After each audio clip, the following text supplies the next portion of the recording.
حضرت عبداللہ بن عمر رضی اللہ تعالی عنہما فرماتے ہیں، سرکار دو عالم صلی اللہ علیہ وسلم نے ارشاد فرمایا، اللہ جل شانہ کے نزدیک عشرہ ذی الحجہ کے دنوں کے عمل سے کوئی عمل کسی دن کا زیادہ محبوب نہیں، یعنی عشرہ ذی الحجہ کے اعمال تمام دنوں سے زیادہ محبوب ہیں۔ تم ان دنوں میں تکبیر یعنی اللہ اکبر اور تحلیل یعنی لا الہ الا اللہ اور تسبیح یعنی سبحان اللہ زیادہ کہا کرو۔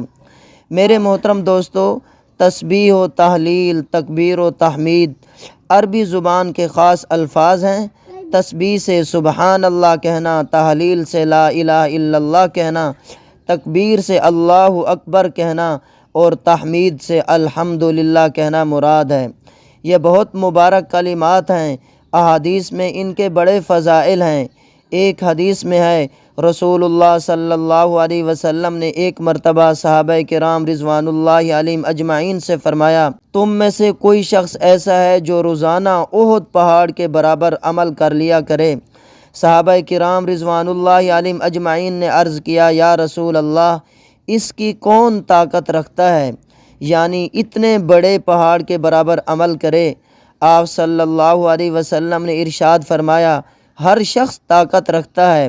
صحابہ کرام رضوان اللہ علیہم اجمعین نے عرض کیا، اس کی کیا صورت ہے؟ ارشاد فرمایا، سبحان اللہ کا ثواب احد سے زیادہ ہے، لا الہ الا اللہ کا ثواب احد سے زیادہ ہے، الحمدللہ کا ثواب احد سے زیادہ ہے، اللہ اکبر کا ثواب احد سے زیادہ ہے۔ سبحان اللہ۔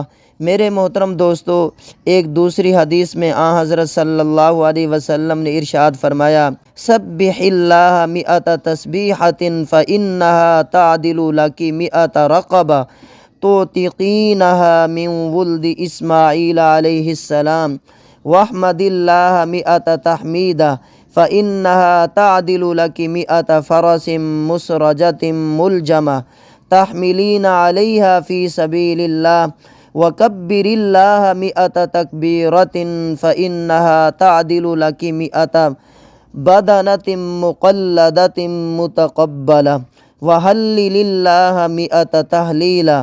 قال ابو خلف احسبہ قال تملأ ما بین السماء والارض ولا یرفع لأحد عمل افضل مما یرفع لک الا ان یأتی بمثل ما اتیت۔